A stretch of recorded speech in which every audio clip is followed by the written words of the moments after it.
എല്ലാ പ്രിയപ്പെട്ടവർക്കും ട്രേഡർ സ്ട്രീറ്റിൻ്റെ പുതിയൊരു വീഡിയോയിലേക്ക് സ്വാഗതം.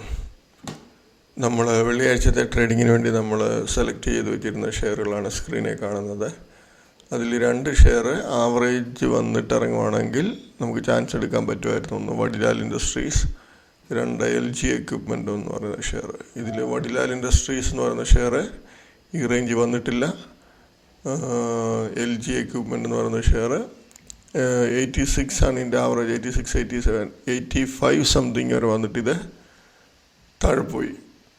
പിന്നെ നമ്മൾ നോർമൽ ചെയ്യുന്ന ട്രേഡിംഗ് രീതി വെച്ചിട്ട് ഷോർട്ട് സെല്ല് ചെയ്യാൻ പറ്റിയ ഒരു 7 ഷെയറോളം നമുക്കുണ്ടായിരുന്നു. അതിൽ നമുക്ക് നല്ല ചാൻസ് തന്നിട്ടുണ്ടായിരുന്നു, നല്ല പ്രോഫിറ്റ് എടുക്കാൻ പറ്റുമായിരുന്നു. പിന്നെ ബാക്കിയുള്ള ഷെയറുകളൊക്കെ ഡൗൺ ട്രെൻഡിലാണ് പോയത്, പക്ഷേങ്കിൽ നമ്മൾ പറയുന്ന റേഞ്ചിൽ വന്നിട്ടില്ല. ഒന്നിൽ പ്രീവിയസ് ഡേ ഹൈയുടെ മുകളിൽ വന്നോ, അല്ലെ പ്രീവിയസ് ഡേ ഹൈ അടിച്ചിട്ട് ഇറങ്ങണം. അതല്ലെങ്കിൽ R1, R2, R3 റേഞ്ച് വന്ന് ഇറങ്ങുന്ന ഷെയർ ആയിരിക്കണം. അപ്പം നമുക്ക് ഞാൻ ചെയ്യുന്ന ട്രേഡിംഗ് രീതിയെപ്പറ്റി പുതിയതായിട്ട് വീഡിയോ കാണുന്നവർക്ക് അറിയത്തില്ലായിരിക്കാം. അപ്പോൾ ഞാനത് ഡിസ്ക്രിപ്ഷനിൽ കാണും. എൻ്റെ ആ വീഡിയോ എങ്ങനെയാണ് ഞാൻ ട്രേഡ് എടുക്കുന്നതെന്ന് ഐ ബട്ടണിൽ കൊടുത്തിട്ടുണ്ട്. അപ്പോൾ അത് ശ്രദ്ധിച്ച് അതെങ്ങനെയാണ് ട്രേഡ് എടുക്കുന്നതെന്ന് കണ്ട് മനസ്സിലാക്കിയതിന് ശേഷം മാത്രമേ ഞാൻ ഈ പറയുന്ന ഷെയറുകളിലൊക്കെ ചാൻസ് എടുക്കാവൂ. അപ്പം കഴിഞ്ഞ ദിവസം തന്നിരുന്ന ഷെയർസ് നമുക്ക് ചാൻസ് തന്നിരുന്ന ഷെയർസ് ഏതൊക്കെയാണെന്ന് നോക്കാം. ഒന്ന് LG എക്വിപ്മെൻ്റ്, അതിനുശേഷം വേറെ ഒരു ഇതിൽ തന്നിട്ടുള്ളതിൽ 7 ഷെയറോളം തന്നിട്ടുണ്ടായിരുന്നു, അത് കാണിക്കാം. LG equipment average 686 something. അപ്പോൾ ഇതാണ് LG എക്വിപ്മെൻ്റ്. അത് ഓപ്പണിങ്ങിൽ ഫ്ലാറ്റ് ഓപ്പണിങ് വന്ന് 680, ഇതിൻ്റെ ഹൈ എന്ന് പറയുന്നത് ഈ 685 ഹൈ അടിച്ചു. എന്നിട്ട് അവിടെ നിന്ന് ഇറങ്ങിപ്പോകുന്നു. നമ്മളത് അവിടെ എൻട്രി എടുത്തിട്ട് ഒരു 2-3 രൂപയുടെ ഇതിൽ നമ്മൾ സ്റ്റോപ്പ് ലോസ് ഇടുമായിരുന്നെങ്കിൽ നമുക്ക് 85, 84 റേഞ്ചിൽ എൻട്രി എടുത്താൽ ഒരു 661, ഏകദേശം 23 റുപ്പീസിനടുത്ത് ചാൻസ് പ്രോഫിറ്റ് കൊടുത്തിട്ടുണ്ടായിരുന്നു. പിന്നെ അത് കയറിയിട്ടേ ഇല്ല. ലാസ്റ്റ് ടൈമിൽ വന്നിട്ടുണ്ട്, എന്നാലും ഈ റേഞ്ചിലോട്ട് വന്നിട്ടില്ല. പിന്നെ നമുക്ക് ചാൻസ് വന്നത് GC വെഞ്ചേഴ്സ് എന്ന് പറയുന്ന ഷെയർ. GC വെഞ്ചർ കണ്ടില്ല, ഓപ്പണിങ്ങിൽ അത് ഇവിടെയാണ് ഓപ്പണിങ് വന്നിട്ട് R1 മുകളിൽ ഓപ്പൺ ചെയ്തു. അതിനുശേഷം R1 മുകളിൽ കയറിപ്പോയി ഇവിടം വരെ വന്നു. അതിനുശേഷം ഈ R1 താഴോട്ട് ഇറങ്ങുന്ന സമയത്ത് നമ്മൾ എൻട്രി എടുക്കുക. ഇവിടെ 345 റേഞ്ചിൽ ഒരു എൻട്രി എടുത്താൽ നമുക്ക് 1 മണിക്കൂറിനുള്ളിൽ തന്നെ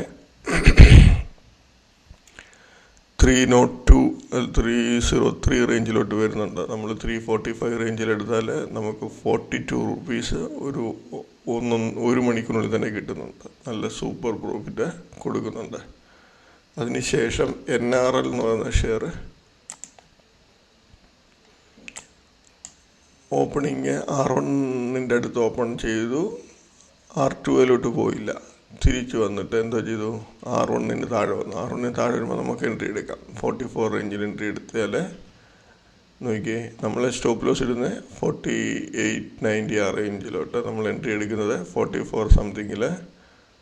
അത് 136, 8 രൂപ പ്രോഫിറ്റ് വന്നിട്ടുണ്ട്. പിന്നെ അത് ആവറേജ് വരും, ഇറങ്ങി വരും. ലാസ്റ്റ് ടൈമിൽ നല്ലതായിട്ട് ഇറങ്ങിപ്പോയി 132 വരെ വന്നു. ലാസ്റ്റ് ടൈമിൽ ഏകദേശം 12 രൂപയ്ക്ക് അടുത്ത് പ്രോഫിറ്റോളം അത് കൊടുക്കുന്നുണ്ട്.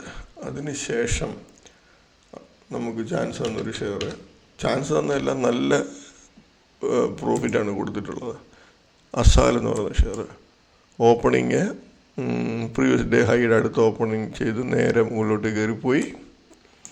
R1 കട്ട് ചെയ്തു, R2 കട്ട് ചെയ്തു, R3 പോയില്ല, R2 മുകളിൽ പോയതിനു ശേഷം തിരിച്ചിറങ്ങി. അപ്പോൾ നമ്മളിവിടെ തിരിച്ച് 700 റേഞ്ചാണ് R2.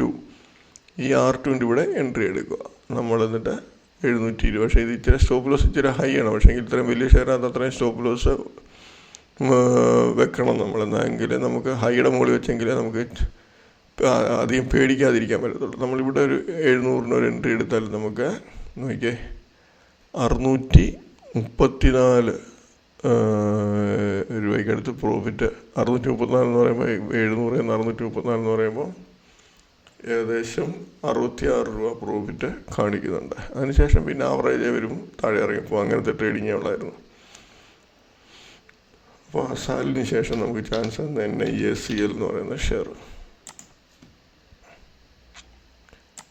National insurance new India insurance എന്ന് പറഞ്ഞ കമ്പനി, അത് പ്രീവിയസ് ഡേ ഹൈയുടെ മുകളിൽ പോയി ട്രേഡായി. അതിനുശേഷം R1 പോയില്ല, തിരിച്ച് പ്രീവിയസ് ഡേ ഹൈയുടെ താഴോട്ടിറങ്ങി. നമ്മൾ ഈ റേഞ്ച് 314 എൻട്രി എടുത്താൽ അരമണിക്കൂറിനുള്ളിൽ തന്നെ 283 40 രൂപയ്ക്ക് എടുത്ത് പ്രോഫിറ്റ്, നല്ല ഒന്നാം തരം പ്രോഫിറ്റ്. അതിനകത്ത് നല്ല രീതിയിൽ പ്രോഫിറ്റ് ഉണ്ടായിരുന്നു. അതുപോലെ ജിക്രേ ജനറൽ ഇൻഷുറൻസ്, അതിനകത്തും ചാൻസ് വരുന്നുണ്ട്, പക്ഷേങ്കിൽ അത് ആ റേഞ്ച് വന്നില്ല.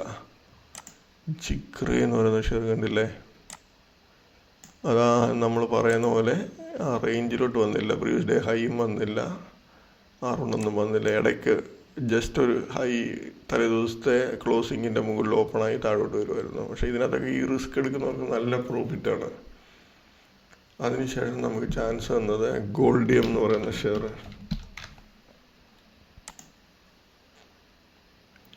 ഗോൾഡിയം ഓപ്പണിങ്ങിൽ പ്രീവിയസ് ഡേ ഹൈയുടെ മുകളിൽ പോയിട്ട് R1 പോയില്ല, തിരിച്ച് ഇറങ്ങുന്ന ഇവിടെ 205 204 റേഞ്ചിൽ ഒരു എൻട്രി എടുത്താൽ നമുക്ക് 193-94 വരെ, അപ്പോൾ നമുക്ക് ഏകദേശം 10 രൂപയ്ക്ക് മുകളിൽ പ്രോഫിറ്റ് കിട്ടുന്നുണ്ട്. പിന്നെ ഇവിടെ ചാൻസ് എടുക്കും, ഇവിടെ മുകളിൽ വന്നിരുന്നു, തിരിച്ച് വീണ്ടും ഇറങ്ങി വേണ്ടി എടുത്താൽ ഒരു 3 രൂപ 4 രൂപ വെച്ച് വീണ്ടും തരുന്നുണ്ട്. അതിനുശേഷം HBL പവർ ഓപ്പണിങ്ങിൽ പ്രീവിയസ് ഡേ ഹൈയുടെ മുകളിൽ പോയി. ഈ ക്യാൻഡിൽ ഇവിടെ നോക്കിയാൽ മതി, അത് CPR ഹൈ ചെയ്യുമ്പോൾ കാണാം, കണ്ടില്ലേ, ഇവിടം വരെ പോയിട്ടുണ്ട്. അപ്പം ഈ പ്രീവിയസ് ഡേ ഹൈയുടെ മുകളിൽ ഇവിടം വരെ വന്നിട്ടുണ്ട്. അപ്പോൾ അതിനുശേഷം പ്രീവിയസ് ഡേ ഹൈയുടെ താഴോട്ട് വരുമ്പോൾ നമ്മൾ എൻട്രി എടുക്കുക. ഇവിടെ എൻട്രി 610 റേഞ്ച് വരെ എൻട്രി എടുത്താൽ നമുക്ക് 572 ഏകദേശം 38 രൂപയ്ക്ക് അടുത്ത് പ്രോഫിറ്റ്. പിന്നെ അത് ആവറേജ് വരും, തിരിച്ച് വീണ്ടും ഇറങ്ങും, വീണ്ടും ആവറേജ് വരും, ഇറങ്ങും, വീണ്ടും ആവറേജ് വന്ന് ഏകദേശം ആ റേഞ്ചിൽ തന്നെ ക്ലോസ് ആകും. നമ്മൾ ഞാൻ പറയുന്ന ഒരു രീതി മനസ്സിലാക്കി കഴിഞ്ഞാൽ നല്ല രീതിയിൽ ഒരു ഷെയർ തന്നെ പല പ്രാവശ്യം നമുക്ക് ചാൻസ് കിട്ടും. ഫസ്റ്റ് ഇതുപോലെ ലെവൽ വന്നതിന് ശേഷം താഴെ ഇറങ്ങിപ്പോകുന്ന ഷെയറിന് ആവറേജ് നമുക്ക് ചാൻസ് എടുക്കാം. ആവറേജ് എടുക്കുമ്പോൾ അതിന് മുകളിൽ അടുത്ത ഏത് ലെവലാണോ ആ ലെവലിന് മുകളിൽ കൊണ്ട് സ്റ്റോപ്പ് ലോസ് ഇട്ടാൽ മതി. അപ്പം ഏകദേശം ഇത്രയും ഷെയറുകളായിരുന്നു. പിന്നെയും ഷെയറുകളുണ്ട്, പക്ഷേങ്കിൽ വലിയ രീതിയിൽ പ്രോഫിറ്റ് തന്നിട്ടില്ല. നല്ല പ്രോഫിറ്റ്, ചെറിയ പ്രോഫിറ്റുകളാണ് തന്നിട്ടുള്ളത്. അപ്പോൾ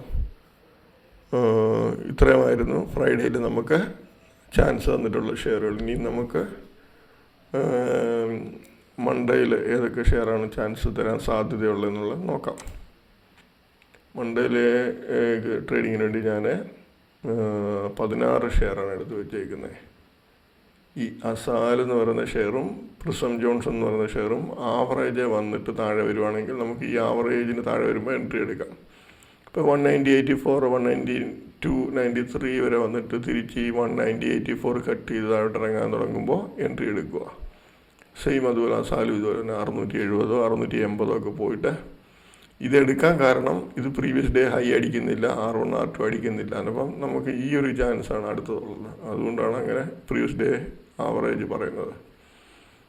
ബാക്കിയുള്ള ഷെയറിനകത്തെല്ലാം നമുക്ക് പ്രീവിയസ് ഡേ ഈ ഹൈയുടെ മുകളിൽ വന്നിട്ട് ഇറങ്ങുമ്പോൾ, ഈ ഹൈയുടെ താഴോട്ട് ഇറങ്ങുമ്പോഴോ, അതല്ല R1 വരെ വന്നിട്ടാണ് ഇറങ്ങുന്നതെങ്കിൽ അവിടെ, R2 വന്നിട്ട് ഇറങ്ങുവാണെങ്കിൽ അവിടെ, ഏത് ലെവലിൽ വന്നിട്ട് താഴെ ഇറങ്ങിപ്പോയാലും തിരിച്ച് അതിൻ്റെ ആവറേജ് മുകളിലാണെങ്കിൽ ഈ ഷെയർ പല പ്രാവശ്യം ആവറേജായി കയറി വരും. നമുക്ക് ആ സമയത്തൊക്കെ ട്രേഡ് എടുക്കാം. പക്ഷേങ്കിൽ നമ്മളത് ഒന്ന് പ്രാക്ടീസ് ചെയ്ത് മനസ്സിലാക്കിയെങ്കിൽ മാത്രമേ നല്ല രീതിയിൽ ട്രേഡ് എടുക്കാൻ പറ്റത്തുള്ളൂ. നമ്മൾ ലൈവ് ട്രേഡിങ്ങിൽ നമ്മൾ ഷെയറിൻ്റെ മൂവ്മെൻറ്റ് കണ്ട് മനസ്സിലാക്കണം. നമുക്ക് പറഞ്ഞു കൊടുക്കുമ്പോൾ ഈസി ആയിട്ട് തോന്നും, പക്ഷേ ലൈവ് മാർക്കറ്റിൽ അത്ര എളുപ്പമല്ല. അത് നമ്മൾ കണ്ട് മനസ്സിലാക്കി തന്നെ പഠിക്കണം. ഇച്ചിരി സമയം കഷ്ടപ്പെട്ടെടുത്ത് ഇത് കാര്യങ്ങൾ മനസ്സിലാക്കി എടുക്കണം. അപ്പോൾ എല്ലാവർക്കും മൺഡേയിൽ നല്ലൊരു പ്രോഫിറ്റബിൾ ഡേ ആയിരിക്കട്ടെ എന്ന് ആശംസിക്കുന്നു. ബൈ.